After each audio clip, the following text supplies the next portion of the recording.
اب آیا سیاسی سچویشن. ہاں سیاسی پوزیشن یہ ہے کہ ہو سکتا ہے آپ دیکھیں اس وقت 2-3 پوزیشنز بڑی واضح ہیں. ایک تو یہ کہ عدالتیں فائنلی کھڑی ہو گئی ہیں اور اب عدالتیں فیصلے کرنا شروع ہو گئی ہیں جو مین ایشوز ہیں ان کے اوپر, جو پی ٹی آئی کے خلاف جو بھی ہوا, عوام کے ساتھ جو بھی ہوا, اس کے اوپر اب نہ صرف گفتگو ہو رہی ہے, نہ صرف آبزرویشنز آ رہی ہیں, بلکہ فیصلے بھی آ رہے ہیں. دوسرا آپ نے یہ دیکھا کہ الیکشن کمیشن آف پاکستان جو ہے وہ ڈسکریڈٹ ہو چکا ہے, اس کے خلاف بلکہ ہم ریفرنس فائل کرنے جا رہے ہیں کل. تیسری چیز یہ ہے کہ عوام جو ہے وہ اس نے ابھی تک اپنی جو مینڈیٹ تھا جو انہوں نے دینا تھا الیکشن میں اور جو دیا اس کو جو ان کو نقصان پہنچا اور ان کو مینڈیٹ جو حکومت بنی وہ مینڈیٹ کے بغیر بنی, وہ ابھی تک اسی طرف کھڑے ہیں جس طرف ہماری جماعت ہے, نیملی پی ٹی آئی. یہ ساری چیزیں دیکھتے ہوئے جب ایک وکٹری ہو چکی ہے ہماری, ہم جیت چکے ہیں لیگل فیلڈ میں, مورل فیلڈ میں ہم جیت چکے ہیں ہر صورت میں, اب ہم نے اس کو ایک سیاسی میدان بھی کھول دیا ہے جس میں ہم دکھائیں گے اپنی اسٹریٹ پاور. اب جب اسٹریٹ پاور نظر آ جائے گی تو اس کے بعد مجھے نہیں لگتا, اور یہی امید ہے ہماری, کہ جب یہ ساری جگہوں پہ ہار جائے گی یہ حکومت تو پھر یہ از خود الیکشن کی طرف جائیں گے. ٹھیک ہے, تو یہ ہے سیاسی پوزیشن جس کو دیکھیں گے آپ. اچھا اب میں آتا ہوں جی شذرا منصب علی صاحبہ, آپ اتنے بھاری تعداد میں ووٹ لے کے آئی ہیں, تو آپ کو لگ رہا ہے کہ جو پوزیشن علی ظفر صاحب بتا رہے ہیں, ایک لیگل پوزیشن وہ بتا رہے ہیں, اس میں تو چیف منسٹر نے گورنر سے کہنا ہے اور پرائم منسٹر نے پریزیڈنٹ سے کہنا ہے, تو اسمبلی ڈیزالو ہوگی تو الیکشن ہوگا. دوسرا وہ کہہ رہے ہیں کہ اگر سڑکوں پہ بہت زیادہ لوگ آ جاتے ہیں تو حکومت کی کریڈیبلٹی ختم ہو گئی یا تو مجبور بھی ہو سکتی ہے. تو ایک سال میں دوسرا الیکشن پاسبل ہے؟ کوئی ایسے حالات پیدا ہو سکتے ہیں کہ آپ کی حکومت جو ہے وہ ان حالات سے مجبور ہو کے نئے الیکشن پہ راضی ہو جائے؟ امیر صاحب بہت شکریہ آپ کا مجھے شو میں بلانے کا. دیکھیں انہوں نے اسٹریٹ پاور کی بات کی ہے, یہ شروع سے آپ اگر ان کی پارٹی کو دیکھیں تو یہ بلیو ہی صرف اسٹریٹ کے اوپر رہنے پہ کرتے ہیں, یہ پارلیمنٹ میں بلیو ہی نہیں کرتے, یہ ڈیموکریسی میں بلیو ہی نہیں کرتے. 2014 سے آپ شروع کر دیں, انہوں نے دھرنا دیا جس وقت چائنیز پریزیڈنٹ نے آنا تھا, چائنیز پریزیڈنٹ کی آگے ان کا چلا گیا, وہ نہ آ سکے اس وقت, یہ ملک کو نقصان ہوا. وہ دن گیا اور آج کا دن آیا, یہ سڑکوں سے پارلیمنٹ میں آنے میں یقین ہی نہیں رکھتے.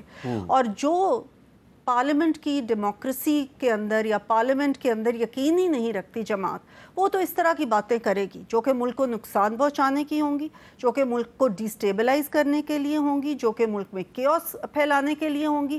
2018 کا الیکشن جتنا بڑا رگڈ الیکشن تھا نا, RTS زدہ الیکشن, کوئی الیکشن ملک کی تاریخ میں اتنا بڑا رگڈ الیکشن نہیں تھا. لیکن تمام جماعتوں نے یہ جانتے ہوئے کہ یہ رگڈ الیکشن تھا پھر بھی یہ ڈیسائیڈ کیا کہ ہم ملک کو ڈیسٹیبلائز نہیں کریں گے, جمہوریت کو ڈیریل نہیں کریں گے, ہم پارلیمنٹ میں آئیں گے اور پارلیمنٹ میں رہ کے تو ہم اپنا جو موقف ہے پیش کریں گے, پاکستان کی بہتری کے لیے کام کریں گے. 2018 میں ننکانہ صاحب سے RTS بیٹھا, 11,000 ووٹ میرے ڈسٹروائے ہوئے اور 2,000 سے کم ووٹر سے ان کا PTI کا بندہ جیت کے تو آ کے بیٹھ گیا. لیکن ہم نے یہ نہیں کیا کہ ہم سڑکوں پہ نکل آئیں. پہلے انہوں نے کہا جی 4 حلقے کھولے, وہ 4 حلقے کھلے, کیا اس کا نتیجہ نکلا؟ دوبارہ وہی لوگ جیت کے آ گئے نا. اس کے بعد ان کو 2018 کے رگڈ الیکشن میں آ کے انہوں نے ملک کا بیڑا غرق کر دیا. ملک کا بیڑا غرق کرنے کے بعد جس وقت ایک آئینی طریقے سے نکلے تو انہوں نے آئین شکنی کرنے کی کوشش کی, انہوں نے اسمبلیز ڈیزالو کرنے کی کوشش کی. جب وہ بھی نہ ہو سکا پھر انہوں نے IMF کو خطوط لکھے, انہوں نے سائفر لہرائے, انہوں نے ہر قسم کے طریقہ ایسا اپنایا کہ پاکستان ڈیریل ہو, پاکستان کی ڈیموکریسی ڈیریل ہو. اور آج بھی یہ کنفیوزڈ ہیں, آج بھی ان کو یہ نہیں پتا کہ یہ سویلین سپریمیسی کے لیے کام کر رہے ہیں یا یہ ملکی افواج کے ساتھ کوئی پاور سٹرگل کے لیے کام کر رہے ہیں. ان کو ہم نے 2018 میں بھی کہا ٹاکس کریں, ہم اس وقت اپوزیشن میں تھے. 2022 میں بھی کہا آئیں میز پہ بیٹھ کے بات کرتے ہیں. جس وقت ہم نے حکومت اس دفعہ 2024 میں جب ہماری حکومت آئی ہم نے پھر کہا, تو یہ کہتے ہیں ہم نے سیاسی قوتوں سے بات ہی نہیں کرنی, ہم نے تو بات کرنی ہے جی افواج سے, وہی افواج جن کو دن رات یہ بدنام کرنے میں لگے ہوئے ہیں. تو یہ کنفیوزڈ ہے. براہ کرم ملک اس کنفیوژن کا متحمل نہیں ہو سکتا. ملک کو چلنے دیں.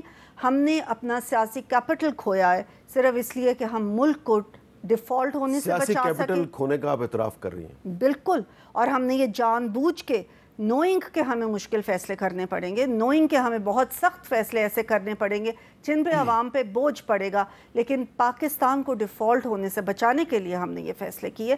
اب ہمیں معیشت کی طرف فوکس کرنے دیں, عوام کی طرف فوکس کرنے دیں. اچھا فرید پراجا صاحب, اب میرا آپ سے سوال یہ ہے کہ یہ تو جواب دے دیا علی ظفر صاحب نے اور شذرا منصب علی صاحبہ نے کہ الیکشن اس سال میں ہوگا دوبارہ یا نہیں ہوگا, لیکن آپ کی پارٹی نے احتجاج کی کال دے دیا ہے, کل تحریک انصاف نے بھی احتجاج کی کال دے دیا, لیکن دوسری طرف حکومت پنجاب نے صوبے میں دفعہ 144 نافذ کر دیا ہے. تو آپ کا احتجاج ہو رہا ہے یا نہیں ہو رہا؟ جی بسم اللہ الرحمن الرحیم. میں حامد میر صاحب احتجاج کبھی رکتے نہیں ہیں, اور یہ ہتھ کنڈے دفعہ 144 والے یہ تو انگریز کے دور سامراج کے یہ ہتھ کنڈے ہیں, یہ ہمیشہ ناکام ہوئے ہیں. یعنی آئین حق احتجاج دیتا ہے, آئین کے دیے ہوئے حق احتجاج کو ایک ڈپٹی کمشنر, ایک کمشنر یا ایک چیف سیکرٹری کیسے روک سکتا ہے؟ اور پھر یہ کہ انہیں یہ پتہ ہے کہ جماعت اسلامی کے لوگ ایک پرامن احتجاج کرتے ہیں. ہم نے باقاعدہ درخواست دی, 18 جولائی کو درخواست دی. اس کے بعد وہاں جو وہاں کے آئی جی ہیں اور دیگر وہ آ کے موقع پہ معائنہ کرتے رہے اور انتظامات کا جائزہ لیتے رہے. ہمارے لوگوں نے یقین دلایا کوئی ٹریفک بلاک نہیں ہوگی, سروس روڈ بھی چلتی رہے گی, اور ہم یقین دلاتے ہیں اور ہمارے یقین پر انتظامیہ ہمیشہ یقین کرتی ہے. لیکن اس کے بعد دفعہ 144 لگا دی. یعنی آپ کس چیز سے خوف زدہ ہیں؟ یہ جو کیپیسٹی کے نام پر آپ اربوں روپے لوٹ چکے ہیں اس قوم کے, اور سارے شامل ہیں اس میں, ان میں اشرافیہ کے وہ لوگ جو اس وقت مسند اقتدار پر بیٹھے ہیں ان کے بھی یہ آئی پی ہیں. لوگوں نے کیا جرم کیا ہے؟ یعنی اس ملک کے غریب آدمی نے کیا جرم کیا ہے؟ یعنی صرف ان طبقے کو چھوڑ کر کہ جن کا بل قوم دے رہی ہے, چاہے وہ انتظامیہ کے لوگ ہیں, چاہے اسٹیبلشمنٹ کے ہیں, چاہے جوڈیشری کے ہیں, چاہے پارلیمنٹ کے ہیں, جن کا بل حکومت عوام دے رہی ہے, ان کو چھوڑ کر, یعنی جن کے گیس کے بل, جن کے بجلی کے بل, جن کے پیٹرول ڈیزل. صاحب آپ اپنی بات جاری رکھیں, لیکن ذرا یہ وضاحت کر دیں کہ آپ کے احتجاج کا مقصد کیا ہے؟ حکومت گرانی ہے یا عوام کو کوئی ریلیف دلوانی ہے؟ ہم ریلیف کے لیے ہیں. ہم یہ سمجھتے ہیں کہ یہ حکومت اگرچہ فارم 47 سے قائم ہوئی, ہمارا اس پہ احتجاج موجود ہے, ہمارے پاس فارم 45 موجود ہے, لیکن ہم اس وقت ایک معاملے پہ اٹھے ہیں کہ یہ مہنگائی مصنوعی ہے اور اس کو اشرافیہ نے مسلط کیا ہے. ہم یہ چاہتے ہیں کہ یہ مفت بجلی کے سلسلے بند ہوں. یہ جو بجلی کے بلوں کے ذریعے سے 14 ٹیکس لیے جا رہے ہیں, یہ ٹیکس بند ہوں. ہم یہ چاہتے ہیں کہ فورنسک آڈٹ ہو ان تمام آئی پی پیز کا, اور یہ جو کیپیسٹی کے نام پر اربوں روپے 6000 ارب روپیہ لے چکے ہیں اب تک. آپ اس سال 2183 ارب روپیہ انہوں نے لیا ہے, جبکہ چاروں صوبوں کا صحت کا بجٹ جو ہے وہ اس سے آدھا ہے. یعنی جو اس قوم کو ہسپتال ملنے تھے یہ یعنی میں ایک اور جملہ ہم سب کہہ دوں, یہ آرٹیکل 6 کس بات کے لیے ہے؟ جس وقت یہ معاہدے ہوئے تھے ان کو پتا تھا کہ ہماری ٹرانسمیشن لائنز ہی اتنی نہیں ہیں کہ ہم اتنی جو ہے وہ بجلی لے سکیں. پھر معاہدے کس لیے کیے گئے؟ فیول ایڈجسٹمنٹ کس لیے مانا گیا؟ ڈالرز کس لیے مانے گئے؟ کتنی انویسٹمنٹ اس ملک کے اندر آئی اس کے ذریعے سے؟ کون کون خاندان شامل ہیں؟ یہ ساری چیزیں قوم کا حق بنتا ہے کہ ان کے سامنے آئے کہ کن کی وجہ سے آج ہم مہنگائی کی کن چھری سے ذبح ہو رہے ہیں اور لوگ خودکشیاں کرنے پہ بیچارے مجبور ہیں. اتنی تنخواہ نہیں ہے کہ جتنے ان کو بل دینے پڑ رہے ہیں. اچھا علی ظفر صاحب یہ بتائیں کہ یہ پنجاب گورنمنٹ نے تو دفعہ 144 نافذ کر دیا پورے صوبے میں, اسلام آباد میں بھی ہے, تو آپ کی پارٹی بھی کل احتجاج کر رہی ہے, جماعت اسلامی بھی احتجاج کر رہی ہے, تو ظاہری بات ہے وہ سڑکوں پہ نکلیں گے, گرفتاریاں ہوں گی. اس کے بعد اگر کوئی بڑا احتجاج نہیں ہوتا تو آپ کہہ دیں گے جی کہ وہ دفعہ 144 تھی اس لیے احتجاج نہیں ہوا. تو یہ بار بار جمعے کے دن احتجاج کی کال دینے کا کوئی فائدہ ہے یا نہیں ہے؟ یہ دیکھیں یہ تو ہمارے ساتھ شاید پی ٹی آئی کے ساتھ الیکشن سے پہلے ہی ہوتا آ رہا ہے.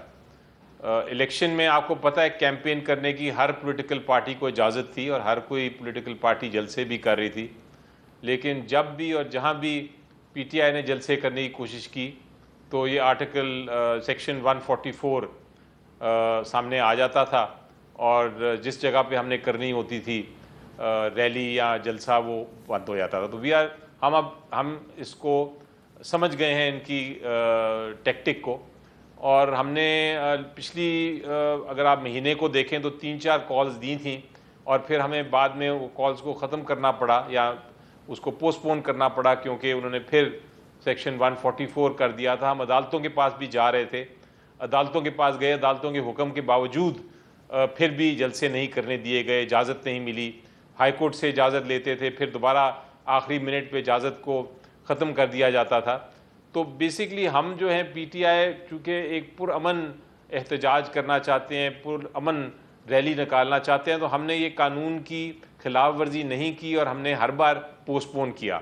لیکن اگر اب یہ بار بار ہو جائے اور اتنی بار ہو کہ آپ کو آپ کی جو فنڈامنٹل رائٹ ہے, آپ کا جو بنیادی حق ہے آئین کے تحت, وہ بھی نہ دیا جائے, تو پھر ایک وقت آ جاتا ہے کہ آپ کو اس قانون کو کہنا پڑتا ہے کہ یہ تو کالا قانون ہے, یہ انگریزوں کا قانون ہے اور ہم اس کو نہیں مانتے, اور ہم بے شک اریسٹ ہو جائیں لیکن ہم باہر آئیں گے.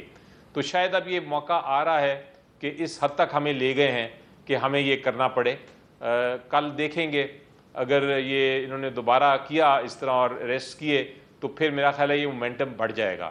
آپ کو یاد ہے جب بجٹ آیا تھا تو میں نے اگزامپل دیا تھا اپنی سینٹ میں جو اسپیچ کی تھی, میں نے کہا تھا کہ یہ بجٹ اتنا سخت ہے, اس میں آپ نے اتنے زیادہ ٹیکسز لگا دیے ہیں کہ آپ یہ ریولوشن میں کنورٹ ہوگا. آپ یہ دیکھیں کہ امریکہ میں جو ریولوشن آئی تھی وہ ایک چائے کے اوپر ایسے حکمرانوں نے لگا دی تھی ٹیکس جس کے اندر وہ جو حکمران ایکسیپٹیبل نہیں تھے لوگوں کو, تو اس چھوٹے سے ٹیکس کی وجہ سے امریکن ریولوشن آ گئی. اسی طرح انگلینڈ میں ریولوشن آئی, اسی طرح فرینچ ریولوشن آئی.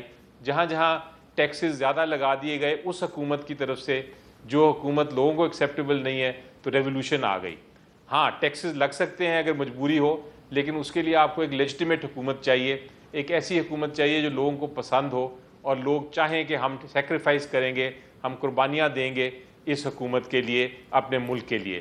لیکن اگر آپ کو نظر آ رہا ہو کہ یہ قربانیاں جو ہیں یہ آپ اس حکومت کے لیے دے رہے ہیں جو کہ حکومت لیجٹیمیٹ نہیں ہے, وہ غیر قانونی طریقے سے بیٹھی ہوئی ہے آپ کے اوپر, اور وہ اپنے انٹرسٹ میں کام کر رہی ہے, اپنے فائدے کے لیے کام کر رہی ہے اور لوگوں سے پیسے لے رہی ہے, تو پھر لوگ سیکریفائس نہیں کرتے. اچھا میں ریولوشن جو آپ نے بات کی ہے, یہ اسٹریٹ پاور جو ہے, یہ جو آپ نے بات کی ہے, یہ میں سوال کی شکل میں شذرا منصف علی صاحبہ سے بات کرتا ہوں, اور مجھے امید ہے کہ وہ ایک سیاسی جماعت کی ریپرزینٹیو کے طور پہ نہیں, ایک عام شہری کی حیثیت سے جواب دیں گی. پاکستان کے عوام جو ہے وہ کسی حکومت کے لیے قربانی دینے کے لیے آج تیار ہیں, یا صرف اپنی ریاست کے لیے قربانی دینے کے لیے تیار ہیں کہ اگر کوئی اچھی حکومت ان کی مرضی کی آ جائے تو وہ ان پہ ٹیکس لگائے تو وہ کہیں ہاں جی ہم ٹیکس دینے کے لیے تیار ہیں؟ کیا وہ اتنا اعتماد کرتے ہیں سیاسی جماعتوں پہ کہ آپ ان کو کہیں کہ یہ ہمیں اتنا ٹیکس دے دو تو وہ آپ کو دے دیں؟ دیکھیں میر صاحب, آپ نے ایک بڑا اچھا سوال خود ہی ان سے کیا ہے کہ یہ احتجاج کس چیز کے لیے کر رہے ہیں. اگر تو یہ حکومت گرانے کے لیے احتجاج کر رہے ہیں تو حکومتیں ایسے نہیں گرتی. ان کو اس سے سب سے زیادہ ان کو خود اس بات کا پتہ ہوگا, انہوں نے ہمیشہ سڑکوں کی سیاست کی ہے. حکومتیں اس طرح سے نہیں گرتی. اگر یہ لوگوں کے لیے, عوام کے لیے احتجاج کر رہے ہیں تو اس کا بیسٹ طریقہ یہ ہے کہ یہ پارلیمنٹ میں آئیں. یہ اس وقت جو عوام کے اوپر مہنگائی کا طوفان آیا ہوا ہے یہ ان کی ہی 3.5 سالہ حکومت کے کیے ہوئے فیصلوں کا نتیجہ ہے. آئی ایم ایف کے ساتھ, لیکن اب تو 2 سال سے آپ کی حکومت ہے. دیکھیے آئی ایم ایف کے ساتھ تاریخ, پاکستان کی تاریخ کا سب سے برا معاہدہ انہوں نے کیا, اس کے بعد اسی معاہدے کو خود توڑا, اس کے بعد یہ نکل گئے وہاں سے. اب ہمیں اس معاہدے کو دوبارہ سے اس کو کرنا پڑا, ری نیگوشیٹ دوبارہ سے اس کو کرنا پڑا, اور جو سخت فیصلے ہم اس وقت کر رہے ہیں یا ہم نے 16 ماہ کی حکومت میں کیے وہ صرف اور صرف ان کی تباہی سے پاکستان کو بچانے کے لیے, پاکستان کو ڈیفالٹ سے بچانے. مجھے یاد ہے کہ جس طرح اب ان کو دفعہ 144 کے ذریعے روکنے کی کوشش کی جاتی ہے, تو آپ کو بھی روکنے کی کوشش کی جاتی تھی, اور دفعہ 144 پہ جو جی ٹی روڈ پہ مارچ تھا نواز شریف صاحب کا, اس مارچ کے زمانے میں بھی کوشش کی گئی تھی ان کو روکنے کی, بعد میں شہباز شریف صاحب کو بھی کوشش کی گئی. تو یہ دونوں آپ کی پارٹیاں 144 کو کیوں استعمال کرتی ہیں؟ دیکھیے اس وقت ملک میں دہشت گردی کا وہ ہے, تحریک عزم استحکام پاکستان سٹارٹ کی ہے فوج نے, جس سے کہ دہشت گردی کو کنٹرول کیا جا سکے. ابھی بنوں میں آپ دیکھیں جو واقعات ہوئے ہیں, بہت دلسوز واقعات ہیں وہ. تو اس وقت یہ حالات نہیں ہیں ملک کے, ملک میں دہشت گردی دوبارہ سے آ چکی ہے, وہ بھی ان کے ہی کئی کیے ہوئے فیصلوں کی نتیجے میں. تو اس وقت یہ ملک متحمل نہیں ہو سکتا کہ دہشت گردی کے اس ماحول کے اندر اس طرح سے باہر نکلا جا سکے. اور دوسری بات یہ کہ یہ ڈس انفارمیشن پھیلانے کے بہت ماہر ہیں, یہ مس انفارمیشن پھیلانے کے بہت ماہر ہیں, یہ فیک نیوز پھیلانے کے بہت ماہر ہیں. یہ جتنی باتیں یہ کرتے ہیں یہ فیک نیوز ہیں. ابھی انہوں نے ایک ڈرامہ رچایا کہ جی ہم وہ کریں گے, بھوک ہڑتال کریں گے. وہ کیا تھا؟ ایک ڈرامے کے علاوہ کیا تھا؟ 3 بجے سے لے کے 7 بجے تک, جبکہ کوئی بھی شہری کھانا اس وقت میرا تو نہیں خیال کو کھاتا ہے, کوئی بھی نہیں, سبھی دوپہر کا کھانا کے بعد رات کا کھانا کھاتے ہیں. تو انہوں نے اس وقت کی بھوک ہڑتال کی. ابھی بھی یہ ڈس انفارمیشن پھیلانے کی یہ کوشش کر رہے ہیں, یہ سڑکوں پہ ہم نکل آئیں گے, یہ اپنا کے پی میں تو ان کی حکومت ہے, وہاں پہ تو کوئی دفعہ 100 وہ نہیں ہے نا, وہاں نکل آئیں. وہاں پہ آ کے احتجاج کر لینا, اسٹریٹ پاور دکھائیں ہمیں کہ کتنے لوگ ان کے ساتھ نکلتے. اچھا پراجا صاحب, ذرا آپ یہ بتا دیں کہ آپ لوگوں کو نکالنے میں کامیاب ہو جائیں گے, یا آپ بھی تحریک انصاف کی طرح کہیں گے جی وہ 144 لگ گئی اس لیے ہم باہر نہیں آ رہے؟ احمد میر صاحب, آپ ہمیں جانتے ہیں جماعت اسلامی کو, اور جماعت اسلامی کے لوگوں نے دفعہ 144 بھی بھگتی ہوئی ہے, اور ہمارے لوگوں کو پتہ ہے کہ یہ دفعہ 144 لگے تو اس کا علاج کس طرح سے کرنا ہے. اب پہلے ایک دھرنا تھا اسلام آباد میں, اب ایک دھرنا اسلام آباد میں ہوگا, اور 1000 اور بھی دھرنے ہوں گے, جہاں جہاں روکا جائے گا وہاں دھرنا ہوگا. اس لیے یہ بات تو یعنی یہ خود ہی اپنی ناکامی پر ایک اس کا ایک طریقہ اختیار کر رہے ہیں, اور یہ بدحواسی میں ہے. اور ان کو پتہ ہے کہ عام آدمی اب جو جنگ آمد تنگ آمد بجنگ آمد ہے, لوگ بجلی کے بلوں کی وجہ سے جتنے ذلیل و رسوا ہو رہے ہیں, تو یہ احتجاج دفعہ 144 سے نہیں رکتا. یہ گلی گلی محلہ محلہ جائے گا. لوگ کس طرح سے صبر کر کے بیٹھ جائیں گے کہ آپ جو ہے وہ اسے 3 بل دینے پڑیں, ایک اس کا اپنا بل ہے, ایک بل مفت بجلی والوں کا ہے, ایک بل بجلی چوری کرنے والوں کا ہے, اور ایک بل جو ہے وہ بند کارخانوں کا ہے. اس وقت 60% کیپیسٹی کے پیسے ہم دے رہے ہیں, یہ 43,000 45,000 میگا واٹ کے پیسے دے رہے ہیں, 13,000 میگا واٹ لے رہے ہیں. یعنی کوئی یہ دنیا کے اندر کوئی سودا اس طرح ہو سکتا ہے کہ آپ جو ہے وہ سودا لیں تو تب بھی پیسے دیں, اور نہ لیں تب بھی اس دکان کو پیسہ دیں کہ اس کی ہٹی بند ہے, تب بھی آپ جو ہے وہ جا کے دیں. تو یہ کیا ظلم ہے, اور اس ظلم کو ختم کرنے کے لیے تیار نہیں ہے. اس میں وہ لوگ ہیں, چنیوٹ پاورز ہے, فوجی کبیر والا ہے, آپ لیتے چلے جائیں. یعنی افراد وہ ہیں کہ جنہیں کوئی ترس ہی نہیں آتا, وہ یہیں کے ہیں, ڈالر کے اندر پیسے لے رہے ہیں. ان کو ڈالروں میں پیسے دینے کے لیے IMF کی شرائط مانی جا رہی ہیں. ٹھیک ہے پراجا صاحب, بہت بہت شکریہ, اور ہم ایک بریک لیتے ہیں اور بریک کے بعد دوبارہ ملتے ہیں.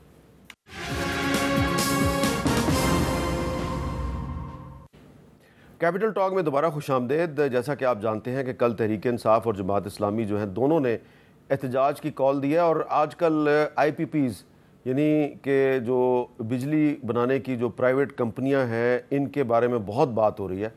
تو علی ظفر صاحب, آپ کیونکہ ایک ماہر قانون بھی ہیں, میرا آپ سے ایک سوال ہے کہ یہ جو آپ کی اور حکومت کی لڑائی چل رہی ہے, پاکستان تحریک انصاف کی اور حکومت کی جو لڑائی ہے, کیا اس کا فائدہ IPPs کے مالکان نہیں اٹھا رہے کہ جو واقعی جن کے بہت سے یونٹ بند ہیں لیکن ان کو کیپیسٹی چارجز کے نام پہ ہر مہینے اربوں کروڑوں روپے دیے جا رہے ہیں, اور وہ ریویو کروانے کے لیے بھی تیار نہیں ہے. اور مجھے یاد ہے کہ جب آپ کی حکومت تھی تو آپ کی حکومت نے بھی اس ایشو کو ایڈریس کرنے کی کوشش کی تھی. اب نون لیگ کی حکومت بھی اس کو ایڈریس کرنے کی کوشش کر رہی ہے, لیکن جب آپ دونوں آپس میں لڑیں گے تو یہ جو عوام کو لوٹنے والے ہیں ان کو تو فائدہ ہوگا. جی دیکھیں آئی پی پی کا ایشوز جو ہے یہ بڑا اس کو گہرا نظر سے دیکھنا پڑتا ہے ہمیں، کیونکہ اس میں کوئی شک نہیں ہے کہ جو حکومتیں آئیں جنہوں نے یہ آئی پی پی کی ایگریمنٹس کی اور معاہدے کیے، انہوں نے ایک تو غیر کا میرا خیال ہے آئین کے خلاف عوام کو ایک طرح سے ٹائی کر دیا ان ایگریمنٹس کے ساتھ، اور یہ ایگریمنٹس بالکل غلط تھیں اور کمرشلی ملک کو نقصان پہنچاتی تھیں، اس میں کوئی شک نہیں. لیکن بہرحال جو بھی تھیں وہ حکومت پاکستان تھیں اس وقت، اور انہوں نے وہ معاہدے سائن کر لیے. اب جب آپ نے معاہدے سائن کر لیں، ایک حکومت سائن کر لے، تو پھر وہ بائنڈنگ ہو جاتے ہیں. یعنی کہ ان کو آپ یہ نہیں کہہ سکتے کل کو کہ جناب یہ غلط تھے، پچھلی حکومت نے کی تھی، اس لیے ہماری آنے والی حکومت اس کو اب ختم کر دے. اگر ایسے ہونے لگا تو پھر انویسٹمنٹ جو ہے ملک میں آئے گی نہیں، اور جو انویسٹمنٹ آئی بھی ہے وہ بھاگ جائے گی. وہ کہیں گے کہ یہ تو ملک عجیب ہے کہ معاہدے کرتے ہیں اور اس کے بعد ان معاہدوں کی خلاف ورزی کر دیتے ہیں. اس کے علاوہ اگر آپ یہ معاہدے ختم کرنے کی کوشش کرتے بھی ہیں تو آپ نے دیکھا جس طرح آپ نے ریکو ڈک میں دیکھا کہ وہ آربیٹریشنز کے ان کے کلازز ہیں، ان کے وہ آربیٹریشن ملک سے باہر لے جاتے ہیں اور پھر وہاں سے ملک کے خلاف بہت بڑے بڑے ہرجانے کے دعوے کر کے ہرجانہ لے لیتے ہیں ملینز آف ڈالرز کے. تو یہ ممکن نہیں ہے کہ ہم کسی نیگوشیشن کے بغیر یہ معاہدوں کو ختم کر دیں. یہ تو ایک لیگل پوزیشن ہے، اور ہمارے وقت جب یہ معاملات دیکھے جا رہے تھے پی ٹی آئی کی حکومت میں تو پھر یہی فیصلہ ہوا تھا کہ یہ معاہدے تو ہم نہیں ایک بار ختم کر سکتے. لیکن یہ ضرور ہے کہ جنہوں نے معاہدہ کیا اور فائدہ اٹھا رہے ہیں وہ اس کو ری نیگوشیٹ کر سکتے ہیں. جو بینکس ہیں جو انٹرسٹ لیتے ہیں ان آئی پی پیز سے، اور جس کو پھر حکومت دیتی ہے اور پھر ایونچولی کنزیومر دیتا ہے، وہ بینک سے بھی انٹرسٹ ریٹ کو کم کیا جا سکتا ہے. اسی طرح بہت سارے یہ جو ہیں پروجیکٹس یہ حکومت پنجاب کے ہیں.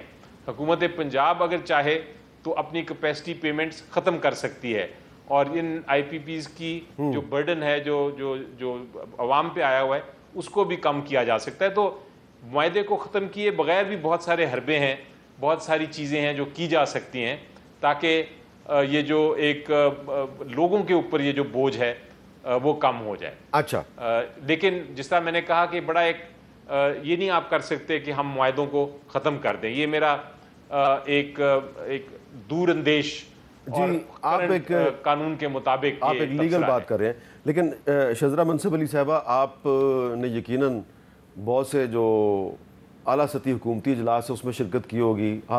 آج بھی آپ ایک میٹنگ میں آپ نے شرکت کی ہے.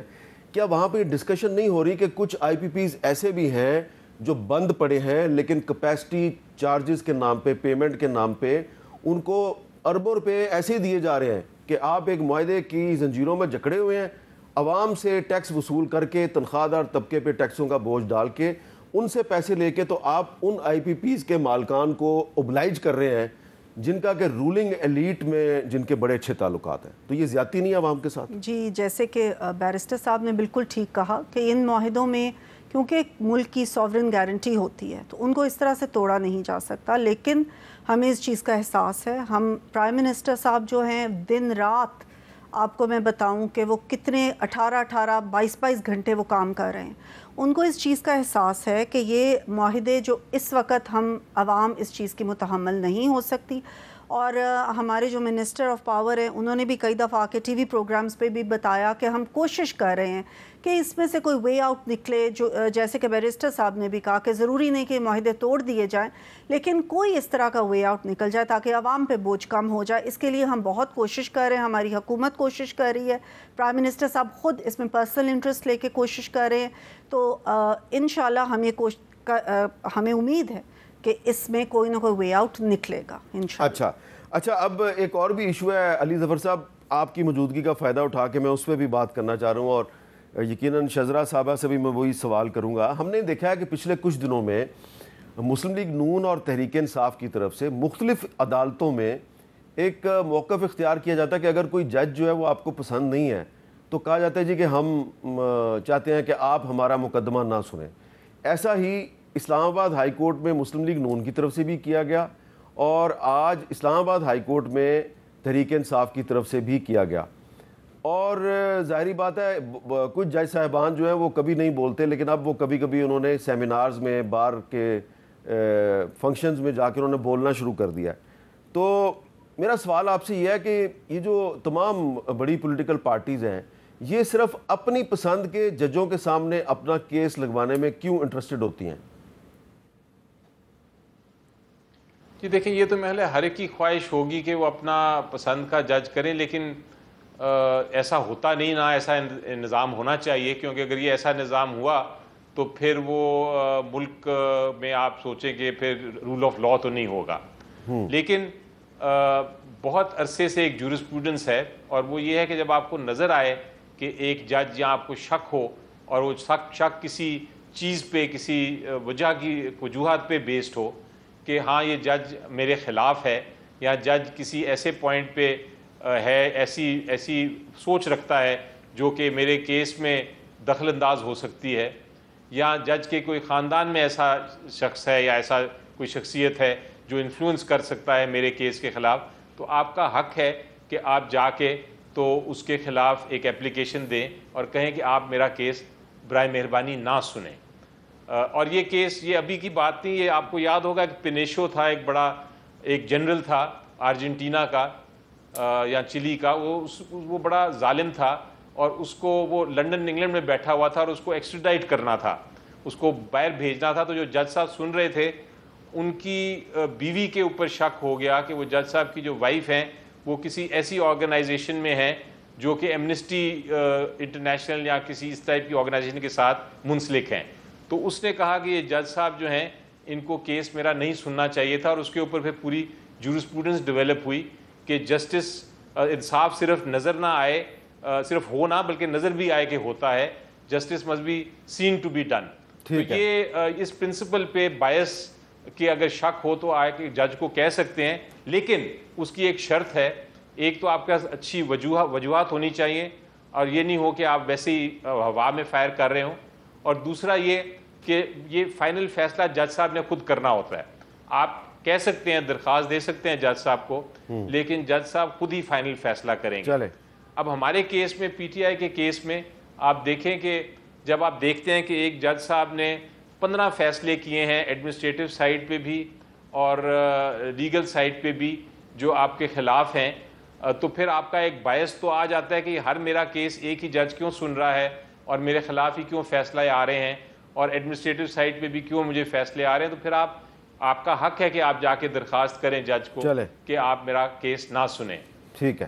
اچھا, اب اس پہ میں آپ سے آپ کا اوپینین لیتا ہوں ایک چھوٹے سے بریک کے بعد.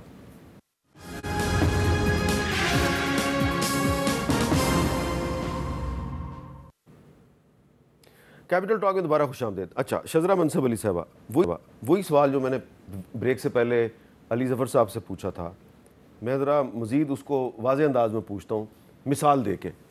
دیکھیں, جب تحریک انصاف کی حکومت تھی تو اس وقت جسٹس قاضی فائز عیسیٰ صاحب کے خلاف ایک ریفرنس دائر کیا گیا, تو صاف نظر آ گیا کہ اس حکومت اور جسٹس قاضی فائز عیسیٰ کے درمیان کچھ پرابلم ہے.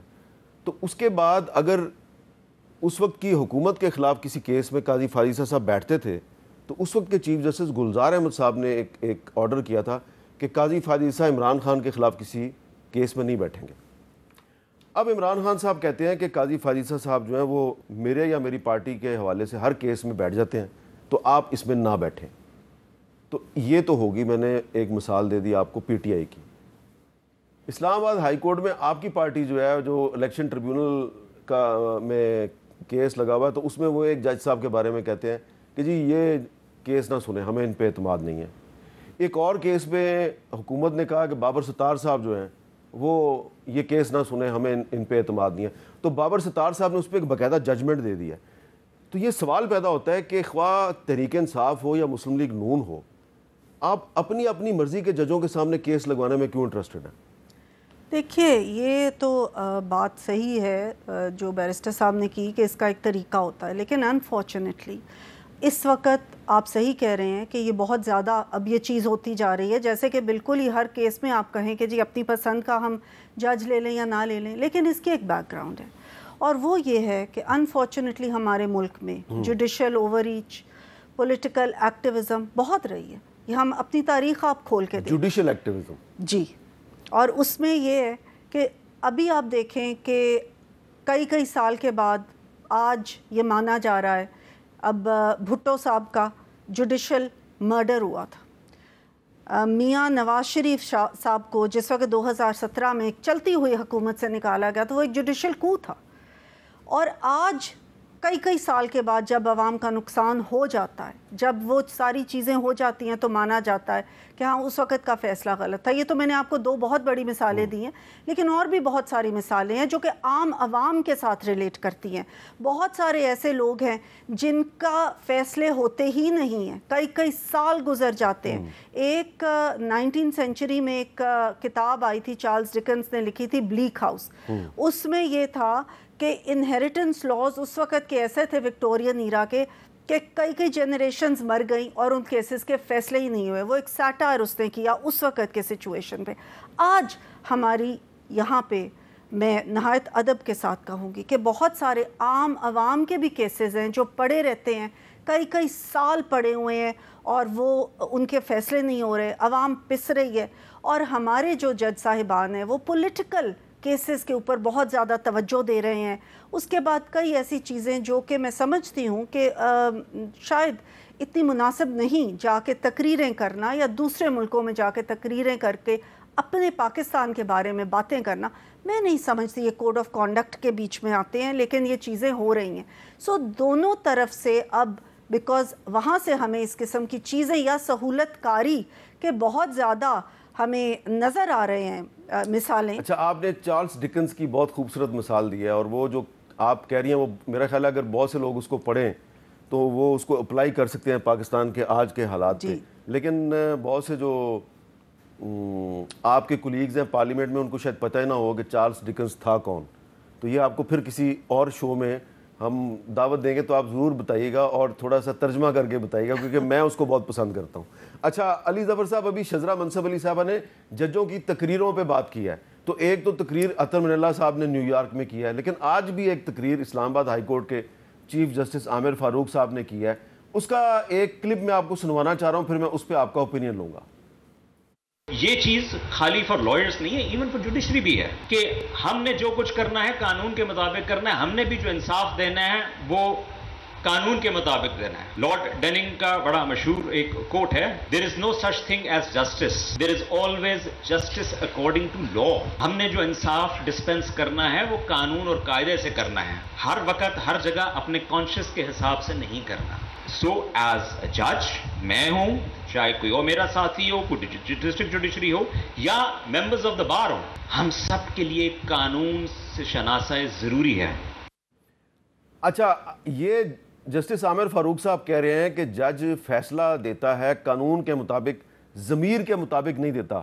میرا آپ سے بڑا ایک لیگل سا کویسچن ہے کہ ظاہری بات ہے جج کا ضمیر اگر بیدار ہوگا تو وہ قانون کے مطابق فیصلہ دے گا نا. تو کیا کبھی کسی جج کے ضمیر اور قانون کے درمیان بھی کوئی کشمکش پیدا ہو جاتی ہے؟ یہ دیکھیں، میرا خیال ہے اس کو اس طرح میں پریزنٹ کرتا ہوں کہ جج کو ہمیشہ فیصلہ کرنا ہوتا ہے قانون کے مطابق، اپنی خواہش کے مطابق نہیں. ضمیر کو میرا خیال ہے بیچ میں نہ لائیں، کیونکہ ضمیر تو آپ کا یہی کہے گا کہ آپ نے قانون کے مطابق فیصلہ کرنا ہے. آپ کو اگر قانون ایک ہے اور وہ قانون آپ نے اپلائی کیا تو آپ کا ضمیر سیٹسفائی ہوگا کہ یہ آپ نے اوتھ لی تھی، یہی آپ کا مقصد تھا، آپ کے منصب کا تقاضا بھی یہ تھا. لیکن ڈفرنس آتا ہے جب آپ کو کوئی چیز خواہش ہو اور خواہش میں آپ چاہیں کہ میں قانون کو اس کو اس طرح تشریح کروں اس قانون کی، یا میں کیس کو اس طرح فیصلہ کروں جو میں چاہتا ہوں قانون جو بھی کہے، تو پھر آپ اپنے ضمیر کے خلاف بھی کر رہے ہیں، اپنے منصب کے خلاف ورزی بھی کر رہے ہیں، اور اپنی جو آپ نے آئین کے تحت اوتھ لی ہے وہ بھی خراب کر رہے ہیں. بالکل ٹھیک. ہمیشہ یہ نہیں ہوتا کہ جسٹس اور قانون ایک ہی نہیں بنتا. کئی بار جسٹس جو ہے وہ قانون جب آپ اپلائی کرتے ہیں تو ہو سکتا ہے آپ انصاف نہ کر رہے ہوں، کیونکہ جج بھی انسان ہوتے ہیں، لیکن آپ اپنا حق آپ ادا کرتے ہیں جب آپ فیصلہ قانون کے مطابق کریں. جب آپ فیصلہ قانون کے مطابق نہیں کریں گے تو پھر آپ کا ضمیر کیا، پھر تو آپ نے ایک طرح سے ملک کے ساتھ غداری کی. بہت بہت شکریہ علی ظفر صاحب، بہت بہت شکریہ شزرہ منصب علی صاحبہ. اور یہ جو آخر میں ہم نے بات کی ہے کہ ججز کو فیصلے قانون کے مطابق کرنے چاہیے یا ضمیر کے مطابق، تو جج فیصلہ کرے قانون کے مطابق یا خواہ ضمیر کے مطابق، لیکن اس کا جو ہر فیصلہ ہے اس کی بھی ایک ججمنٹ ہوتی ہے، اور وہ ججمنٹ کرتی ہے تاریخ. تو جج صاحبان آج جو فیصلے کر رہے ہیں، یاد رکھیں کہ ان فیصلوں کے بارے میں تاریخ نے بھی ایک ججمنٹ دینی ہے، اور وہ جو تاریخ کی ججمنٹ ہے وہ اگر درست ہوگی تو جج صاحب کے فیصلے بھی درست ہوں گے، اور اگر آج کے ججوں کے کیے گئے فیصلے درست نہ ہوئے تو پھر جو شزرہ منصب علی صاحبہ نے 2 مثالیں دی ہیں کہ پاکستان کی عدالتوں کے جو بہت سے فیصلے ہیں ان کو بعد میں تبدیل بھی کیا جاتا ہے، تو ایسے فیصلے نہ کریں جس کو 5 سال بعد 10 سال بعد تبدیل کر دیا جائے. اجازت دیجیے، اللہ حافظ.